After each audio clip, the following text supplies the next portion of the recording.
Hello everyone, how are you all? So welcome to this channel mind map by Vivek Singh. और ये आज का हमारा नया लेक्चर फ्रॉम 94 पेज नंबर 94 से स्टार्ट करेंगे और आगे देखेंगे कहाँ तक हम लोग जा रहे हैं। ठीक है, पिछले 4-5 लेक्चर्स हो चुके हैं। ठीक है, 32 पेज से स्टार्ट किया है, हर एक पेज को कवर किया है कि जिस पेज में जो इंपॉर्टेंट चीज़ है उसको कवर किया है। ठीक है, तो सब कुछ देख लेना है। सब कुछ देख के आप देख लेना कि वो सब चीज़, वो सब टॉपिक छूट तो नहीं रहा है आपका। हाँ, बहुत बार ऐसा होता है कि वो टॉपिक्स हम लोग नहीं करते हैं, हम लोग ऐसा सोचते हैं कि वो टॉपिक इंपॉर्टेंट नहीं है, पर एग्ज़ाम में जब आता है उसके बाद आपका दिमाग खुलता है कि अरे यार वो तो इंपॉर्टेंट था, वो तो मैंने किया ही नहीं था, है ना। तो ये जो पूरा सीरीज़ है उसमें पेज बाय पेज मैं आपको ये बता दूंगा कि क्या इंपॉर्टेंट है क्या नहीं। जो भी चीज़ें टफ रहेगी, जो भी चीज़ें अजीब सी रहेगी, मैं मुझे उसे एक्सप्लेन करके भी, डिस्क्राइब करके भी बता दूंगा कि इंपॉर्टेंट है। ठीक है, तो let's get started 94 page number से।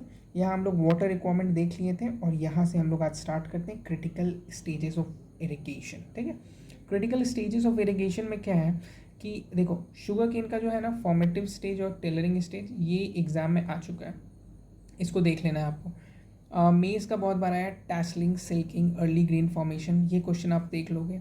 Wheat, CRI, shooting. देखो, वीट और पैडी जो है ना, कोई भी चीज़ का बहुत इंपॉर्टेंट है। वीट और पैडी को तो छोड़ना मत, कॉटन को कभी मत छोड़ना। कोई भी चीज़ हो कॉटन का, उसको कभी मत छोड़ना। ठीक है, ग्राउंडनट का बहुत बार पेग पेनिट्रेशन वाला क्वेश्चन आया है। ठीक है, पिछले ईयर्स में देखोगे 2015-16 में ये सब क्वेश्चंस बहुत पूछते थे, क्योंकि वो डीप एग्रोनॉमी से उस समय बहुत पूछा जाता था एग्जाम में। नेक्स्ट हम लोग देखेंगे यहाँ पे सनफ्लावर का नहीं, उतना इंपॉर्टेंट नहीं है। पोटैटो का ट्यूबर इनिशिएशन मेरे ख्याल से आपको पता होगा। अनियन का बल्ब फॉर्मेशन टू मैच्योरिटी, ये पता होगा। ठीक है, यहाँ पे इंपॉर्टेंट नहीं है। चलिए नेक्स्ट चलते हैं 95 पेज नंबर पे।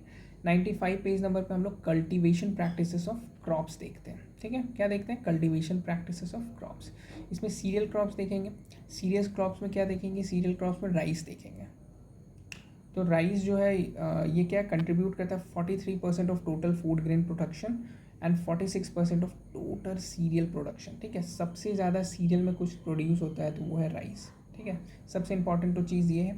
टोटल स्पीसीज़ की बात करें तो टोटल 24 स्पीसीज़ है, जिसमें ओनली 2 स्पीसीज़ जो है, सताइवा एंड ओराइजा ग्लैबरीमा, यही कल्टिवेबल है। 22 स्पीसीज़ जो है वो आपको वाइल्ड है। तो इसमें हम लोग को याद क्या रखना है? टोटल स्पीसीज़ कितना है? 24 स्पीसीज़। ठीक है, एक और चीज़ देख लेना कि rice is a diploid crops. Rice जो है डिप्लॉयड क्रॉप्स है। ठीक है, ओके। फिर जो दो कल्टीवेबल टाइप्स है ना, दो कल्टीवेबल टाइप्स हैं, उसमें जो ओराइजा सताइवा है ना, उसके 3 वैरायटी होते हैं, इंडिका, जापानिका एंड जवानिका। ठीक है, इंडिका जो है वो ट्रॉपिकल राइस होता है, जापानिका जो होता है सब ट्रॉपिकल राइस होता है, वो जापान में ग्रो होता है, और जवानिका इंडोनेशिया, इट्स वाइल्ड राइस। ठीक है, बहुत डीप हो जा रहा है ये सब, पर एग्जाम में पूछ सकते हैं। राइस इन्फ्लोरेंसेस को क्या बोलते हैं? Panicle, 6 number of stamens. Lemma and palea together called hull. Stem of rice, culm. ये सब क्वेश्चन अभी तक तो नहीं देखे गए। राइस ग्रोइंग रीजन्स पता ही है आपको, कोई ज़रूरत नहीं है उतना। Rice favours hot and humid climate, ये क्वेश्चन आता था 2017 में। ऑप्टिमम टेम्परेचर देख लो 30 से 32, रेनफॉल देख लो। ठीक है, clay loam soil is preferable. उसके बाद आपको पीएच देख लो 4 to 6, पीएच थोड़ा एसिडिक होता है। ठीक है, पीएच देख लो। नॉर्मली राइस का स्पेसिंग देख लो 20 centimetre apart, row to row and 10 centimetre plant to plant. ठीक है, सीज़न बहुत इंपॉर्टेंट है। सीज़न में क्या आता है? ओस, अमन और एक होता है बोरो। ठीक है, 3 होता है। ओस स्टार्ट होता है अप्रैल से मई और हार्वेस्ट होता है 4 महीने बाद। अप्रैल के बाद मई, जून, जुलाई, अगस्त, 4 महीने बाद अगस्त एंड सितंबर में। ओस अमन, अमन जो है जून जुलाई में स्टार्ट होता है सोइंग, और हार्वेस्ट होता है वही 4 महीने बाद अक्टूबर में। फिर बोरो राइस जो है वो आपको जैन से फेब और हार्वेस्ट होता है अप्रैल से मई में। ठीक है, इसमें हम लोग को याद क्या रखना है? और ओस राइस को ऑटम राइस भी बोलते हैं, पूछ सकते हैं। अमन को खरीफ अगानी। ठीक है, और बोरो को समर और स्प्रिंग। ठीक है, ये चीज़ आप देख लेना, ये तीनों का देख लेना। ठीक है, थोड़ा सा मेस्टअप हो गया, 1 मिनट में इसको थोड़ा डिलीट कर देता हूँ, तो रिमूव कर देता हूँ। हाँ, ओस को देख लेना, अमन को देख लेना क्या बोलते हैं, और बोरो को देख लेना। डिहस्क्ड राइस जो है it's also called brown rice. Hurling percentage important.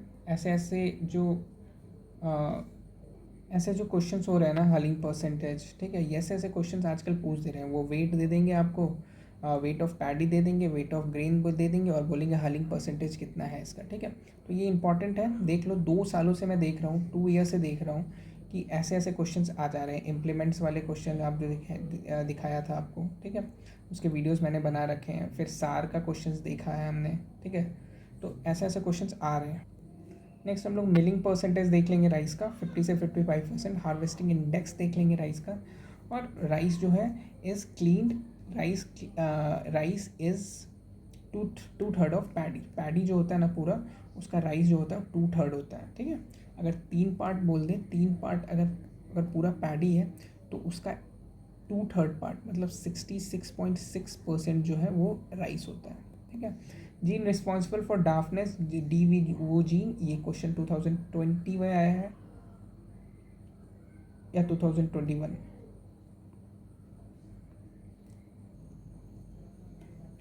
Next हम लोग देखेंगे बहुत इंपॉर्टेंट चीज़ें यहाँ पे.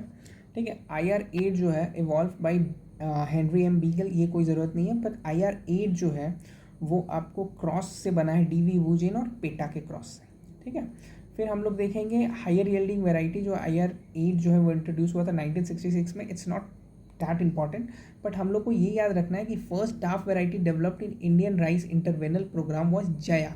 जया किससे बना था? जया जो है कैसे बना था? TN1 इंटू T141 के क्रॉस से बना था. It's also called miracle rice. ये क्वेश्चन आया हुआ एग्जाम में. ठीक है. राइस प्लांट को ट्रांसप्लांट कब किया जाता है? खरीफ सीजन में जो राइस होता है वो 21 से 25 डेज आफ्टर सोइंग ट्रांसप्लांट किया जाता है. उसका लीफ स्टेज देखो, ये भी इंपॉर्टेंट है. ठीक है, ये सब ना एग्जाम में आ जाएगा. खरीफ सीजन में किस लीफ स्टेज में आपको ट्रांसप्लांट किया जाता है और फंस जाओगे. रबी सीजन में 30 से 35 डेज आफ्टर सोइंग. SRI में 10 से 12 डेज. डपॉग मेथड में 11 से 14 डेज. ड्राई लैंड एरियाज में 30 से 35 डेज आफ्टर सोइंग. इंपॉर्टेंट, ये सब इंपॉर्टेंट है, इसको देखते जाना. नेक्स्ट हम लोग देखेंगे method of rice cultivation. Rice cultivation जब अगर जो ड्राई और सेमी ड्राई अपलैंड कल्टीवेशन अगर हम लोग को करना है, वेट लोलैंड कल्टीवेशन करना है, तो हम लोग कैसे करेंगे? अगर ड्राई और सेमी ड्राई अपलैंड कल्टीवेशन करना है तो हम लोग ब्रॉडकास्टिंग वे से करेंगे. जस्ट राइस के उसको छींट देंगे. ठीक है. और उसके बाद कैसे करेंगे? Sowing the seed behind the plough और ड्रिलिंग टेक्निक से.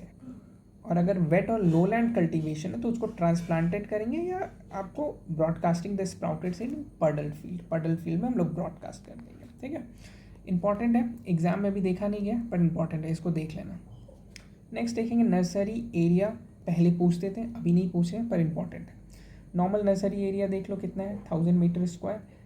वेट बेड है तो ज़्यादा लगेगा नर्सरी एरिया, 1250 से 1500 मीटर स्क्वायर. SRI मेथड है तो 100 मीटर स्क्वायर और डेपॉग मेथड है तो 40 मीटर स्क्वायर. ठीक है. पैरा और उतेरा क्रॉपिंग सिस्टम उड़ीसा, बिहार और छत्तीसगढ़ में यूज़ होता है. ठीक है, ये आप देख लेना. Most prominent cropping pattern of rice. Rice का मोस्ट प्रोमिनेंट क्रॉपिंग पैटर्न है राइस और वीट का. पहले राइस लगता है फिर वीट लगता है. राइस जो है वो नाइट्रोजन अपटेक करता है अमोनिकल फॉर्म में. बहुत important. Best fertiliser for basal dose is DAP. ठीक है. टॉप ड्रेसिंग अगर ऊपर से देना है तो अमोनियम सल्फेट. ठीक है. उसके बाद रिकमेंडेड NPK कितना है? 60-10. NPK कितना है? NPK है 100, 60, 40. हम लोग बात करेंगे नाइट्रोजन मैनेजमेंट राइस का. डायरेक्ट सोन कर रहे हैं तो 2 स्प्लिट में नाइट्रोजन देंगे. ट्रांसप्लांट और पडल था तो 3 स्प्लिट में. BIC में भी 3 स्प्लिट्स में. ये क्वेश्चन एक भी एग्जाम में आपको नहीं आया है. ठीक है.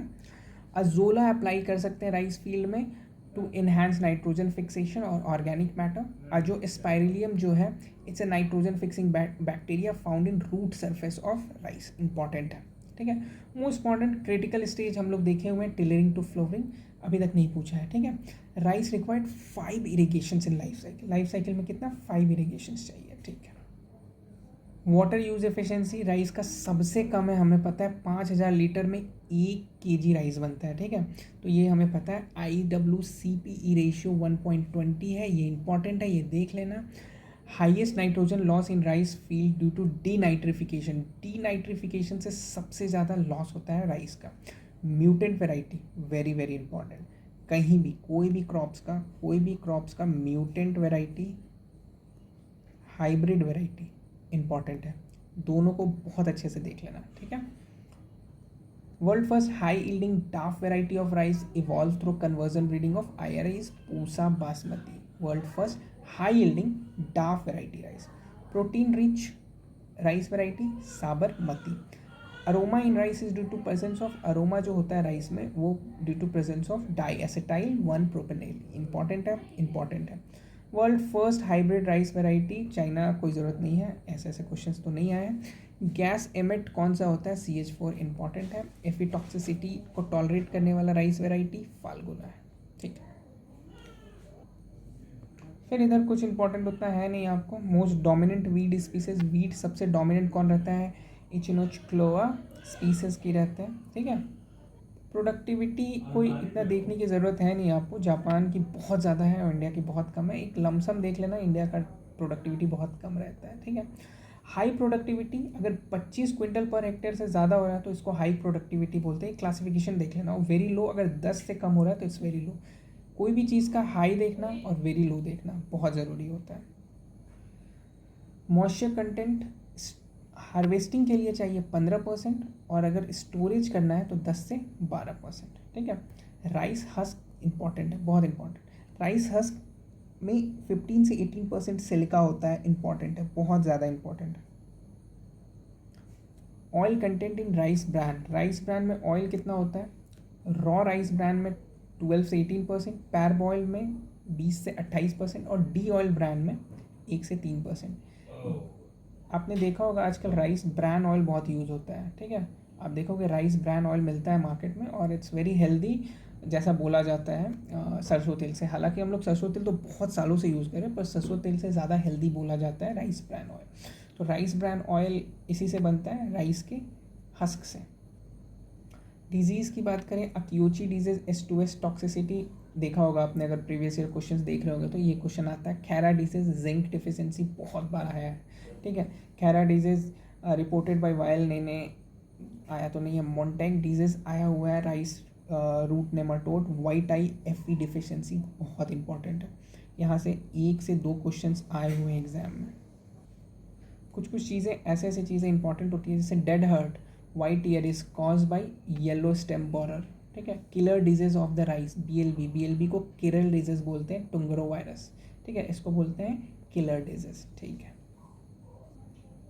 थोड़ा सा हम लोग डपॉग मेथड ऑफ राइस देख लेते हैं। डपॉग मेथड जो है ना, ऑरिजिनेट हुआ है फिलीपींस में। ये एक मेथड है जिसमें क्या होता है, विदाउट एनी सॉइल ना हम लोग नर्सरी को कंस्ट्रक्ट करते हैं और सीडलिंग को रेज करते हैं विदाउट एनी सॉइल।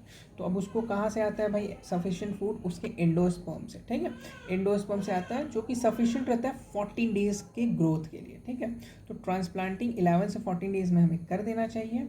और sprouted seed sowing 1.5 kg sprouted seed per metre square are required. तो seedlings from 1 metre square area sufficient for 200 to 250 metre square. मतलब 4 मीटर स्क्वायर का अगर हम लोग सीडलिंग करते हैं तो वो 1000 मीटर स्क्वायर तक ट्रांसप्लांट करने के लिए बहुत हद तक काफ़ी होता है। एक होता है ब्यूसनिंग बियासी ऑफ राइस, बहुत इंपॉर्टेंट है। क्या होता है ब्यूसनिंग? ये प्रोमिनेंट होता है छत्तीसगढ़, बिहार और उड़ीसा में। अंडर दिस सिस्टम बस ब्रॉडकास्ट कर दिया जाता है सीड, है ना। जैसे जैसे बारिश हुआ ब्रॉडकास्ट कर दिया गया सीड, मतलब सीड को ब्रॉडकास्टिंग टेक्निक से छींट दिया गया, ठीक है। और उसके बाद ना क्रॉप्स को, स्टैंडिंग क्रॉप को 4 से 6 टाइम लेटर, 4 से 6 टाइम प्लॉग कर दिया गया, जब पानी जो है 4 से 5 सेंटीमीटर स्टैंडिंग है फील्ड में, ठीक है। और फिर अपरूटेड सीडलिंग्स जो है वो अगेन ट्रांसप्लांट कर दिया जाता है। और इस सिस्टम को चिलाई गैप फिलिंग भी बोलते हैं, ठीक है। तो ये बियासी मेथड से होता क्या है? बियासी मेथड से होता है कि वीड्स पे कंट्रोल होता है, क्योंकि प्लॉगिंग कर देते हैं ना, जैसे एक बार उगा, एक बार छोटा छोटा होगा तो उसके बाद हम लोग इसको प्लॉगिंग कर दिए तो उसके साथ सारे वीड्स भी उग जाते हैं ना, तो वीड्स भी सारे डिस्ट्रॉय हो जाते हैं और उसके बाद हमें वीड्स जो है वो वीड से हमें कंट्रोल मिलता है, ठीक है, कंट्रोल होता है वीड्स। सेमी पडल कंडीशंस मिलता है, वाटर पर्कुलेशन होता है क्योंकि पानी रहता है, उसके बाद प्लॉकिंग करते हैं तो थोड़ा पर्कुलेशन प्रोसेस ज़्यादा होता है और पानी अंदर तक घुसता है। और हम लोग प्लांट पॉपुलेशन भी एडजस्ट कर सकते हैं थ्रू चिलाई, कम है तो और डाल दो, ज़्यादा है तो और कम कर दो, ठीक है। प्लांट पॉपुलेशन कंट्रोल कर सकते हैं। बहुत ज़्यादा लग रहा है कि बहुत ज़्यादा भाई इंक्रोचमेंट बहुत ज़्यादा हो गया फील्ड में, तो थोड़ा कम कर दिए, है ना।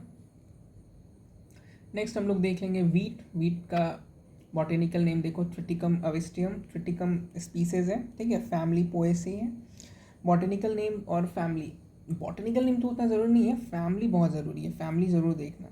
सेकेंड लार्जेस्ट स्टेपल फूड है, सबसे पहला कौन है, राइस, ठीक है। जैसे राइस जो था वो राइस डिप्लॉयड फूड, डिप्लॉयड था, ठीक है, डिप्लॉयड प्लांट। यहाँ आप देखोगे कि वीट जो है वो हेक्साप्लॉयड प्लांट है। एवरेज प्रोडक्टिविटी राइस का कितना था, लगभग 20 क्विंटल पर हेक्टेयर। यहाँ वीट का देखो 26.5, ठीक है। यहाँ इंपॉर्टेंट क्या है देखो, ये 6 चीज़ बहुत लोग छोड़ देते हैं, ये चीज़ बहुत इंपॉर्टेंट है, ठीक है।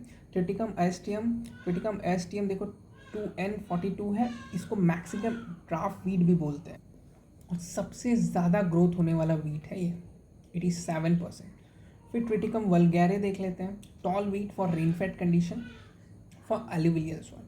Triticum durum, durum macaroni wheat, very old species, best for drought condition, ठीक है। फॉर सूजी प्रिपरेशन, ये चीज़ आपको पता होना चाहिए। डाइकोकम एमो वीट होता है, उपमा प्रिपरेशन साउथ ग्रुप। उपमा कहाँ होता है, साउथ में ही होता है, ठीक है। तो फॉर उपमा प्रिपरेशन है, and grown in South India. Sphaerococcum, Indian dark wheat, club wheat, ये सब नाम आपको पता होना चाहिए। मोनोकोकम इन कॉर्न वीट, ये सब आपको नाम पता होना चाहिए, नाम पूछ देते हैं, कभी भी पूछ देंगे कि भाई एमा वीट को क्या नाम है, एमा वीट का तो डाइकोकम, हाँ ऐसे पूछ सकते हैं कि उपमा प्रिपरेशन के लिए कौन सा वीट यूज़ होता है, तो एमा वीट की, क्लब वीट की, मैक्रोनी वीट, है ना। तो इन चीज़ों को आप बहुत अच्छे से देख लेना, ये सब छोटी छोटी चीज़ें जो गलत हो जाएगी तो बहुत दिक्कत होगा। नेक्स्ट ये देखो A4 में आया हुआ है question, the flowering portion of wheat is known as ear, head, spike, ठीक है। वीट में क्या होता है ना, ग्लूटेन होता है। अच्छा वीट ही क्यों यूज़ करते हैं हम लोग रोटी बनाने में, all because of gluten. Gluten में ना एक क्वालिटी होता है जो कि रोटी तो थोड़ा स्टिकी होता है ना, तो मैदा और ज़्यादा स्टिकी होता है, इसलिए उसको और पतला बेल सकते हैं, इसलिए जनरली हर फास्ट फूड मैदा से बनता है, ठीक है। और ग्लूटेन जो है ना, gluten is not very good for our health, इसलिए बोला जाता है, बहुत लोग बोलते हैं ग्लूटेन फ्री खाना खाइए। तो पहले के लोग जो है ना वो मिलेट्स, रागी, हाँ बाजरा ज़्यादा खाते थे और अब के लोग बाजरा रागी नहीं खाते हैं, तो it's very bad for our health. Next हम लोग देखेंगे फ्लोरिंग स्टेज ऑफ वीट क्या है, ईयर हेड स्पाइक, ये क्वेश्चन आ चुका है जैसा मैंने आपको बताया। तो सेंट्रल जिगजैग एक्सिस को रैचेस बोलते हैं and spikelets are compose of flower, इसको फ्लोरेट्स बोलते हैं, इट्स इंपॉर्टेंट। रिसर्च इंस्टीट्यूशन देखोगे अगर वीट का, तो सेमेट कहाँ है, मैक्सिको में है, इकार्डा सीरिया में है, और डायरेक्टरेट ऑफ वीट रिसर्च कहाँ है, करनाल हरियाणा। ये क्वेश्चन अभी तक देखने नहीं मिला है, मगर मे बी देयर ऐसा चांस कि पूछ सकते हैं, ठीक है। चलिए अब हम लोग 102 पेज से नेक्स्ट वीडियो में करेंगे, ठीक है। वीडियोस को छोटा ही रखते हैं ताकि आप लोग को दिक्कत ना हो, आप लोग कंप्लीट करते जाओ। नेक्स्ट हम लोग देखते हैं नेक्स्ट वीडियो में 102 से, तो हम लोगों ने कहाँ से किया, 94 पेज नंबर से 101 पेज नंबर तक इस वीडियो में किया। नेक्स्ट वीडियो में हम लोग मिलते हैं और आगे करते हैं, धीरे धीरे हम लोग कंप्लीट करते हैं। आप भी जो चीज़ मैं बता रहा हूँ वो करते जाना, उससे क्या होगा कि आपका कोई भी एक भी चीज़ नहीं छूटेगा एग्ज़ाम में, ठीक है। चलिए बाय बाय।